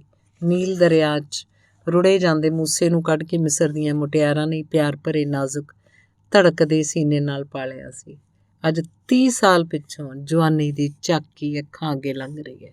ਜਦੋਂ ਮੰਜੇ ਤੋਂ ਉੱਠਿਆ ਤੇ ਤੁਰਿਆ ਨਹੀਂ ਜਾਂਦਾ। ਸਰੀਰ ਸੁੱਕ ਕੇ ਹੱਡੀਆਂ ਦਾ ਪਿੰਜਰ ਰਹਿ ਗਿਆ। ਸਿਰ ਤੇ ਦਾੜੀ ਦੇ ਵਾਲ ਦੁੱਧ ਚਿੱਟੇ ਹੋ ਗਏ। ਹਿਰਨ ਵਰਗੀਆਂ ਅੱਖਾਂ ਅੰਦਰ ਚਲੀਆਂ ਗਈਆਂ। ਇੱਕ ਸ਼ਾਮ ਨੂੰ ਮਹਾਰਾਜਾ ਬਾਜ਼ਾਰ ਦੀ ਸੈਰ ਕਰਨ ਵਾਸਤੇ ਗਿਆ। ਫਿਰਦਿਆਂ ਤੇ ਵੇਖਦਿਆਂ ਹੋਇਆਂ ਵਿਚਾਰ ਫੁਰਿਆ ਕਿ ਲੰਡਨ ਦੇ ਮਿੱਤਰਾਂ ਵਾਸਤੇ ਕੋਈ ਮਿਸਰ ਦੀ ਸੁਗਾਤ ਲੈ ਚਲੀਏ। ਇੱਕ ਜਰਮਨ ਸੁਦਾਗਰ ਮੂਲਰ ਦੀ ਹੀਰੇ ਜਵਾਹਰਾਤ ਦੇ ਗਹਿਣਿਆਂ ਦੀ ਦੁਕਾਨ ਸੀ। ਉਸ ਦੁਕਾਨ ਦੇ ਅੰਦਰ ਲੰਘ ਗਏ। ਗਾਹਕਾਂ ਨੂੰ ਪਛਾਣਨ ਵਾਲਾ ਮੂਲਰ ਆਪਣੇ ਆਸਣ ਤੋਂ ਉੱਠਿਆ, ਬੜਾ ਸਤਿਕਾਰ ਕੀਤਾ। ਨਾਲ ਹੀ ਪੁੱਛਿਆ, ਸਰਕਾਰ ਕਿਸ ਚੀਜ਼ ਨੂੰ ਦੇਖਣਾ ਚਾਹੁੰਦੀ ਹੈ? ਕੋਈ ਮੁੰਦਰੀ। ਆ ਕੇ ਮਹਾਰਾਜਾ ਜੀ ਗਦੈਲੇਦਾਰ ਕੁਰਸੀ 'ਤੇ ਬੈਠ ਗਏ। ਮਿਸਟਰ ਮੂਲਰ ਨੇ ਅਜੇ 2-4 ਕੀਮਤੀ ਮੁੰਦਰੀਆਂ ਦਿਖਾਈਆਂ ਕਿ 16 ਕੁ ਸਾਲ ਦੀ ਸੁੰਦਰ ਤੇ ਨਾਜ਼ੁਕ ਬਦਨੀ ਮੁਟਿਆਰ ਨੇ ਦੁਕਾਨ 'ਚ ਪੈਰ ਪਾਇਆ। ਉਹ ਜਰਮਨ ਬੋਲੀ ਦਾ ਇੱਕ ਗੀਤ ਗਾ ਰਹੀ ਸੀ। ਗਾਹਕ ਨੂੰ ਵੇਖ ਕੇ ਗਾਉਣਾ ਤਾਂ ਉਹਨੇ ਬੰਦ ਕਰਤਾ, ਪਰ ਮਿਸਟਰ ਮੂਲਰ ਦੇ ਕੋਲ ਜਾ ਖਲੋਤੀ। ਜੀ, ਇਹ ਮੇਰੀ ਲੜਕੀ ਬੰਬਾ ਹੈ। ਮੂਲਰ ਨੇ ਮਹਾਰਾਜੇ ਨੂੰ ਲੜਕੀ ਦੀ ਜਾਣ ਪਛਾਣ ਕਰਾਉਣੀ ਸ਼ੁਰੂ ਕੀਤੀ। ਕੈਰੋ ਦੀ ਮਿਸ਼ਨ ਸਕੂਲ ਵਿੱਚ ਪੜ੍ਹ ਕੇ ਆਈ ਹੈ। ਜਰਮਨ, ਮਿਸਰੀ ਤੇ ਅਰਬੀ ਬੋਲੀ ਜਾਣਦੀ ਹੈ। ਅੰਗਰੇਜ਼ੀ ਨਹੀਂ ਬੋਲ ਸਕਦੀ। ਜਿੰਨਾ ਚਿਰ ਮੂਲਰ ਬੋਲਦਾ ਰਿਹਾ ਉਨਾ ਚਿਰ ਮਹਾਰਾਜਾ ਬੰਬਾ ਵੱਲ ਤੱਕਦਾ ਰਿਹਾ। ਇਹ ਉਹਦੇ ਵੱਲ ਦੇਖਦੀ ਰਹੀ। ਇੱਕ ਦੂਜੇ ਦੇ ਦੇਖਣ 'ਚ ਖਿੱਚ ਸੀ, ਖਿੱਚ ਵੀ ਜੋ ਜੀਵਨ ਪਲਟਾਉਣ ਦਾ ਕਾਰਨ ਹੁੰਦੀ ਹੈ। ਪ੍ਰੀਤਾਂ ਰਾਹ ਜਾਂਦੀਆਂ ਹੀ ਪੈ ਜਾਂਦੀਆਂ। ਡਾਕਟਰ ਲਾਜਨ ਦੀ ਸੁੰਦਰ ਕੁੜੀ ਨੂੰ ਜਵਾਬ ਦੇਣ ਵਾਲਾ ਮਹਾਰਾਜਾ ਅੱਜ ਬੰਬਾ ਤੇ ਲੱਟੂ ਹੋ ਗਿਆ। ਪਲ ਭਰ ਦੀ ਤੱਕਣੀ 'ਚ ਹੀ ਅਜ਼ਲੀ ਸਾਂਝਾਂ ਪੈ ਗਈਆਂ। ਹੀਰੇ ਦੀ ਅੰਗੂਠੀ ਇੱਕ ਨਹੀਂ ਸਗੋਂ 3 ਖਰੀਦੀਆਂ। ਇੱਕ ਆਪਣੇ ਹੱਥ ਪਾ ਲਈ, ਇੱਕ ਬੰਬਾ ਦੀ ਕੋਮਲ ਤੇ ਫਲੀ ਸਮਾਨ ਉਂਗਲੀ 'ਚ ਪਾਤੀ ਤੇ ਖੁਸ਼ੀ 'ਚ ਮੁਸਕਰਾਈ। ਮੂਲਰ ਹੈਰਾਨ ਹੋ ਗਿਆ। ਧੀ ਨੇ ਪਿਤਾ ਦੀ ਹੈਰਾਨੀ ਨੂੰ ਦੂਰ ਕਰਨ ਲਈ ਅਰਬੀ 'ਚ ਆਖਿਆ, ਮੈਂ ਪ੍ਰੇਮ ਯਾਦ ਕਬੂਲ ਕਰਦੀ ਹਾਂ। 5 ਦਿਨਾਂ ਪਿੱਛੋਂ 7 ਜੂਨ 1864 ਨੂੰ ਉਸੇ ਸੁਦਾਗਰ ਦੇ ਘਰ ਹੀ ਮਹਾਰਾਜਾ ਦਲੀਪ ਸਿੰਘ ਤੇ ਬੰਬਾ ਮੂਲਰ ਦੀ ਸ਼ਾਦੀ ਕੀਤੀ ਗਈ। ਉਹਨਾਂ ਖੁਸ਼ੀਆਂ ਦੀ ਮਸਤੀ 'ਚ ਮਾਂ ਦੀ ਬਲਦੀ ਚਿਖਾ ਅੱਖਾਂ ਅੱਗੋਂ ਦੂਰ ਹੋ ਗਈ। ਨਾ ਭੁੱਲਣ ਵਾਲੀ ਜੀਵਨ ਸਾਥਣ ਉਸੇ ਤਰ੍ਹਾਂ ਹੀ ਮਿਲੀ ਜਿਵੇਂ ਯੂਸਫ ਨੂੰ ਜ਼ੁਲੈਖਾ ਪ੍ਰਾਪਤ ਹੋਈ ਸੀ। ਦੋਵੇਂ ਇਕੱਠੇ ਲੰਡਨ ਚਲੇ ਗਏ। ਕਿੰਨਾ ਆਨੰਦਮਈ ਸੀ ਉਹ ਸਮਾਂ ਜਦੋਂ ਇੱਕ ਦੂਜੇ ਦੇ ਜੀਵਨ ਸਾਥੀ ਬਣ ਰਹੇ ਸਨ, ਇੱਕ ਦੂਜੇ ਦੇ ਨੇੜੇ ਹੋ ਰਹੇ ਸਨ, ਇੱਕ ਰੂਪ ਇੱਕ ਖਿਆਲ ਹੋ ਜਾਣਾ ਲੋਚ ਰਹੇ ਸਨ। ਪਰ ਜ਼ੁਬਾਨ ਇਹਨਾਂ ਸਾਂਝਾਂ ਦਾ ਸਾਥ ਨਹੀਂ ਸੀ ਦੇ ਰਹੀ। ਜੋ ਕੁਝ ਦਲੀਪ ਸਿੰਘ ਬੋਲਦਾ ਉਹ ਕੁਝ ਬੰਬਾ ਨਾ ਸਮਝ ਸਕਦੀ। ਜੋ ਬੰਬਾ ਆਖਦੀ ਉਹਦਾ ਪਤੀ ਦਲੀਪ ਸਿੰਘ ਨੂੰ ਨਾ ਲੱਗਦਾ। ਕੋਈ ਸਮਝਾਉਣ ਵਾਲਾ ਕੋਲ ਨਾ ਹੁੰਦਾ। ਇਹ ਸਮਾਂ ਵੀ ਕਿੰਨਾ ਖੁਸ਼ੀ ਦਾ ਸੀ ਜਦੋਂ ਮਹਾਰਾਜਾ ਉਹਨੂੰ ਅੰਗਰੇਜ਼ੀ ਪੜ੍ਹਾਉਂਦਾ ਰਿਹਾ। ਮਹਾਰਾਜੇ ਨੇ ਆਪਣੇ ਜੀਵਨ ਦੀ ਪੂਰੀ ਫਿਲਮ ਅਜੇ ਦੇਖੀ ਵੀ ਨਹੀਂ ਸੀ ਕਿ ਸੂਰਤੀ ਨੇ ਆ ਕੇ ਸੁਨੇਹਾ ਦਿੱਤਾ, ਸਰਕਾਰ ਕਵਰ ਫੈਡਰਿਕ ਜੀ ਆਏ। ਅੱਛਾ, ਮੇਰਾ ਬੇਟਾ ਆ ਗਿਆ, ਚੰਗਾ ਹੋਇਆ। ਉਹਨੂੰ ਅੰਦਰ ਲੈ ਆ। ਉਹਨੂੰ ਮੇਰੇ ਕੋਲ ਆਉਣਾ ਹੀ ਚਾਹੀਦਾ ਸੀ। 26-27 ਸਾਲ ਦਾ ਸੋਹਣਾ ਗੱਭਰੂ ਫੌਜੀ ਲਿਬਾਸ 'ਚ ਮਹਾਰਾਜੇ ਦੇ ਕਮਰੇ 'ਚ ਦਾਖਲ ਹੋਇਆ। ਉਹਨੂੰ ਦੇਖ ਕੇ ਮਹਾਰਾਜਾ ਉੱਠਣ ਹੀ ਲੱਗਾ ਸੀ। ਉਹ ਅੱਗੇ ਹੋ ਗਿਆ ਤੇ ਉਹਦੀ ਛਾਤੀ 'ਤੇ ਸਿਰ ਰੱਖ ਕੇ ਰੋਣ ਲੱਗ ਪਿਆ। ਰੋਂਦਿਆਂ ਗੱਭਰੂ ਦੀ ਜ਼ਬਾਨੋਂ ਨਿਕਲਦਾ ਸੀ, ਪਿਤਾ ਜੀ ਤੁਸਾਂ ਦੀ ਇਹ ਕੀ ਹਾਲਤ? ਪਿਓ ਪੁੱਤ ਮਿਲੇ, ਖੂਬ ਮਿਲੇ, ਰੋ ਰੋ ਕੇ ਮਿਲੇ ਜਿਵੇਂ ਚਿਰਾਂ ਦੇ ਵਿਛੜੇ ਹੋਣ। ਮੈਂ ਆਪ ਦੀ ਸੇਵਾ ਕਰਨ ਆਇਆ, ਕੋਲ ਰਹਾਂਗਾ। ਕਮਲ ਫੈਡਰਿਕ ਦਾ ਤਰਲਾ ਸੀ, ਪੁੱਤਰ ਮੇਰੀ ਸੇਵਾ ਦਾ ਸਮਾਂ ਲੰਘ ਗਿਆ। ਹੁਣ ਮੈਂ ਸੇਵਾ ਕਰਵਾਉਣਾ ਵੀ ਨਹੀਂ ਚਾਹੁੰਦਾ। ਮੈਂ ਤਾਂ ਮੌਤ ਨੂੰ ਸੱਦਦਾ, ਉਹ ਛੇਤੀ ਆਏ, ਦੁੱਖ ਪਿੱਛਾ ਛੱਡਣ। ਨਹੀਂ ਪਿਤਾ ਜੀ, ਅਜੇ ਆਪ ਦੀ ਬਹੁਤ ਲੋੜ ਹੈ। ਕੋਈ ਲੋੜ ਨਹੀਂ, ਇਸ ਦੁਨੀਆ ਨੂੰ ਕੋਈ ਲੋੜ ਨਹੀਂ ਰਹੀ ਮੇਰੀ। ਕਵਰ ਫੈਡਰਿਕ ਨੂੰ ਕੋਲ ਰਹਿੰਦਿਆਂ ਮਸਾਂ 4 ਦਿਨ ਹੋਏ ਤੇ ਮਹਾਰਾਜਾ ਦੀ ਹਾਲਤ ਖਰਾਬ ਹੋਣੀ ਸ਼ੁਰੂ ਹੋ ਗਈ। ਡਾਕਟਰ ਵੀ ਕੰਨੀ ਕਤਰਾਉਣ ਲੱਗ ਪਿਆ। ਮਹਾਰਾਜੇ ਨੂੰ ਆਪ ਵੀ ਪਤਾ ਲੱਗ ਗਿਆ ਕਿ ਉਹ ਹੁਣ 1 ਅੱਧੇ ਦਿਨ ਦਾ ਪ੍ਰਾਹੁਣਾ ਹੈ। ਬਹੁਤ ਨੇੜੇ ਕਰਕੇ ਪੁੱਤਰ ਨੂੰ ਬਿਠਾ ਲਿਆ ਤੇ ਕਹਿਣ ਲੱਗਾ, ਪੁੱਤਰ, ਅੰਗਰੇਜ਼ ਕੌਮ ਨੇ ਜੋ ਮੇਰੇ ਨਾਲ ਧਰੋਹ ਕੀਤਾ ਉਹ ਤੂੰ ਸੁਣ ਲਿਆ। ਜਿਸ ਸੰਧੀਨਾਮੇ ਤੇ 11 ਸਾਲ ਦੀ ਉਮਰ 'ਚ ਮੇਰੇ ਕੋਲੋਂ ਮੱਲੋ ਮੱਲੀ ਦਸਖਤ ਕਰਾਏ ਗਏ, ਉਸੇ ਦੀਆਂ 17 ਦੇ ਵਿਰੁੱਧ ਇਹ ਕੰਮ ਹੋਈ। ਅੰਗਰੇਜ਼ੀ ਸਰਕਾਰ, ਮਲਕਾ, ਬਾਦਸ਼ਾਹ ਸਭ ਅਕਿਰਤਕਾਨ ਨਿਕਲੇ। ਮੇਰੇ ਹੀਰੇ ਮੋਤੀ, ਲਾਲ ਸੋਨਾ, ਘਰ ਘਾਟ ਜੋ ਮੇਰੇ ਜ਼ਾਤੀ ਸੀ, ਜਿਨ੍ਹਾਂ ਦੇ ਰਾਖੇ ਬਣੇ ਸੀ, ਹੌਲੀ ਹੌਲੀ ਸਭ ਡਕਾਰ ਗਏ। ਜੇ ਮੈਂ ਹਿਸਾਬ ਮੰਗਿਆ ਤਾਂ ਉਸ ਅਹਿਦਨਾਮੇ ਦੇ ਉਲਟ ਪੁਲਟ ਅਰਥ ਕਰਕੇ ਮੈਨੂੰ ਜਵਾਬ ਦੇ ਦਿੱਤਾ। ਕੰਵਰ ਨੇ ਉਸ ਵੇਲੇ ਦਵਾਈ ਦੀਆਂ 2-4 ਬੂੰਦਾਂ ਮਹਾਰਾਜੇ ਦੇ ਮੂੰਹ ਪਾਈਆਂ ਤਾਂ ਕੁਝ ਹੋਸ਼ ਆਈ। ਮੈਨੂੰ ਗਸ਼ਾਂ ਪੈਣੀਆਂ ਸ਼ੁਰੂ ਹੋ ਗਈਆਂ। ਜ਼ਬਾਨ ਸਿੱਧੀ ਨਹੀਂ ਰਹੀ, ਪਰ ਮੈਂ ਕੁਝ ਬੋਲਣਾ ਜ਼ਰੂਰ ਚਾਹੁੰਦਾ। ਮਹਾਰਾਜਾ ਚੁੱਪ ਨਾ ਰਿਹਾ। ਇੰਗਲਿਸਤਾਨ 'ਚੋਂ ਸਭ ਕੁਝ ਸਮੇਟ ਕੇ ਮੈਂ ਆਪਣੇ ਵਤਨ ਨੂੰ ਚੱਲਿਆ। ਗ੍ਰਿਫਤਾਰ ਕਿਉਂ ਕਰ ਲਿਆ? ਕੰਵਰ ਫੈਡਰਿਕ ਨੇ ਕਿਹਾ। ਜਦੋਂ ਮੈਂ ਗੌਰਮੈਂਟ ਨਾਲ ਮੁਕੱਦਮੇ ਲੜ ਕੇ, ਬੇਨਤੀਆਂ ਕਰਕੇ, ਹੋਰ ਸਾਰੇ ਹੀਲੇ ਵਰਤ ਕੇ ਇਹਨਾਂ ਕੁਟਲ ਨੀਤੀਆਂ ਤੋਂ ਆਪਣੇ ਹੱਕ ਨਾ ਪ੍ਰਾਪਤ ਕਰ ਸਕਿਆ ਤਾਂ ਮੈਂ ਨਿਰਾਸ਼ ਹੋ ਕੇ ਇੰਡੀਆ ਨੂੰ ਚੱਲ ਪਿਆ। ਨਾਲੇ ਮੈਂ ਉਦੋਂ ਅਣਜਾਣ ਸੀ, ਉਦੋਂ ਮੈਨੂੰ ਈਸਾਈ ਬਣਾ ਲਿਆ ਗਿਆ। ਇਸ ਤਰ੍ਹਾਂ ਮੈਨੂੰ ਮੇਰੇ ਪਿਆਰੇ ਗੁਰੂ ਨਾਨਕ, ਗੁਰੂ ਗੋਬਿੰਦ ਸਿੰਘ ਤੋਂ ਵਿਛੋੜ ਲਿਆ ਗਿਆ। ਮੈਂ ਫਿਰ ਉਸੇ ਸੋਮੇ ਨਾਲ ਜੁੜ ਜਾਣਾ ਚਾਹੁੰਦਾ ਸੀ। ਮੈਂ ਭਾਰਤ ਵਿੱਚ ਜਾ ਕੇ ਗੁਰੂ ਕਾ ਅੰਮ੍ਰਿਤ ਛਕਣ ਦਾ ਫੈਸਲਾ ਕਰ ਲਿਆ। ਬਾਕੀ ਜ਼ਿੰਦਗੀ ਵੀ ਆਪਣੇ ਸਾਥੀ ਸਿੰਘਾਂ ਨਾਲ ਉੱਥੇ ਬਿਤਾਉਣ ਦਾ ਇਰਾਦਾ ਕੀਤਾ। ਇਹ ਮੇਰੀ ਤੀਬਰ ਇੱਛਾ ਸੀ। ਤੇ ਜੇ ਤੁਹਾਡੇ ਮਨ ਦੀ ਇੰਨੀ ਜ਼ੋਰਦਾਰ ਖਾਹਿਸ਼ ਸੀ ਤੇ ਤੁਸੀਂ ਉੱਥੇ ਚਲੇ ਜਾਣਾ ਸੀ। ਕੋਈ ਜਾਣ ਵੀ ਦਿੰਦਾ। ਮੈਨੂੰ ਇਹਨਾਂ ਭਾਰਤ ਨੂੰ ਜਾਣ ਦੀ ਆਗਿਆ ਤਾਂ ਦੇ ਦਿੱਤੀ, ਪਰ ਬੇਦਿਲਿਆਂ ਜੀ। ਮਤੇ ਭਾਰਤ 'ਚ ਮੇਰੇ ਪੁੱਜਣ ਨਾਲ ਸਿੱਖ ਭੜਕ ਉੱਠਣ। ਛੇਕੜ ਮੈਂ ਜਹਾਜ਼ੇ ਸਵਾਰ ਹੋ ਗਿਆ। ਮੇਰੇ ਅੰਦਰ ਕਾਹਲਾਂ ਉੱਠੀਆਂ। ਕਦੋਂ ਆਪਣੇ ਵਿਛੜੇ ਗੁਰੂ ਨੂੰ ਮੁੜ ਗਲਵੱਕੜੀਆਂ ਪਾਵਾਂ, ਮੈਨੂੰ ਆਪਣੇ ਸਿੱਖ ਬਣਾ ਕੇ ਨਵਾਜਣਗੇ। ਸਾਡਾ ਜਹਾਜ਼ ਅਦਨ ਪੁੱਜਾ। ਮੈਂ ਇੱਥੇ ਹੀ 5 ਸਿੰਘਾਂ ਤੋਂ ਅੰਮ੍ਰਿਤ ਛਕ ਕੇ ਸਿੰਘ ਸੱਜ ਗਿਆ। ਇਸ ਗੱਲ ਨਾਲ ਅੰਗਰੇਜ਼ੀ ਸਰਕਾਰ ਹੋਰ ਘਬਰਾਈ। ਉਹਨਾਂ ਮੈਨੂੰ ਉੱਥੋਂ ਹੀ ਗ੍ਰਿਫਤਾਰ ਕਰਕੇ ਵਾਪਸ ਮੋੜ ਲਿਆ। ਅੱਛਾ, ਇਹ ਗੱਲ ਹੈ। ਤੁਹਾਡਾ ਆਪਣੇ ਦੇਸ਼ ਜਾਣ ਤੇ ਆਪਣਾ ਮਜ਼ਹਬ ਧਾਰਨ ਕਰਨ ਤੋਂ ਇਹਨਾਂ ਨੂੰ ਡਰ ਲੱਗ ਗਿਆ ਵੀ ਗ੍ਰਿਫਤਾਰ ਕਰ ਲਿਆ। ਕਿੰਨਾ ਜ਼ੁਲਮ ਤੇ ਅਨਿਆਏ। ਮੇਰੇ ਵਾਸਤੇ ਨਾ ਹਿੰਦੁਸਤਾਨ ਰਿਹਾ, ਨਾ ਇੰਗਲਿਸਤਾਨ। ਤੇਰੀ ਮਾਤਾ ਨੇ ਗਲਤੀ ਕੀਤੀ। ਉਹ ਮੱਲੋ ਮੱਲੀ ਮੈਨੂੰ ਤੇ ਤੁਹਾਨੂੰ ਮੁੜ ਇੰਗਲਿਸਤਾਨ ਲੈ ਗਈ। ਜਿਸ ਕੌਮ ਦੇ ਬੱਚੇ ਕੋਲੋਂ ਮੈਨੂੰ ਨਫ਼ਰਤ ਹੈ, ਜਿਹਨੇ ਮੇਰਾ ਰਾਜ ਭਾਗ ਤੇ ਧਰਮ ਨਹੀਂ ਛੱਡਿਆ, ਉਸ ਕੌਮ ਦੇ ਮੈਨੂੰ ਸਵੇਰੇ ਉੱਠ ਕੇ ਮੱਥੇ ਲੱਗਣਾ ਪਿਆ। ਲੋਕ ਸਭਾ ਤੇ ਲੋਕ ਰਾਏ ਮੇਰੀ ਮਦਦ ਨਹੀਂ ਕਰ ਸਕੀ। ਮੈਂ ਤੁਸਾਂ ਕੋਲੋਂ ਚੋਰੀ ਨੱਸ ਕੇ ਫਰਾਂਸ ਆ ਗਿਆ, ਕਿਉਂਕਿ ਲੰਡਨ ਦੇ ਚੌਗਿਰਦੇ ਨਿਰਾਦਰੀ ਦਾ ਜੀਵਨ ਮੈਂ ਨਹੀਂ ਸੀ ਜਿਉਣਾ ਚਾਹੁੰਦਾ। ਇੰਗਲਿਸਤਾਨ ਤੋਂ ਵਾਪਸ ਆ ਕੇ ਮੈਂ ਜਰਮਨੀ ਤੇ ਰੂਸ ਦੇ ਬਾਦਸ਼ਾਹਾਂ ਕੋਲ ਗਿਆ, ਥਾਂ ਥਾਂ ਫਿਰਿਆ, ਪਰ ਅੰਗਰੇਜ਼ਾਂ ਕੋਲੋਂ ਬਦਲਾ ਲੈਣ ਵਾਸਤੇ ਮੈਨੂੰ ਕਿਸੇ ਨੇ ਵੀ ਮਦਦ ਨਾ ਕੀਤੀ।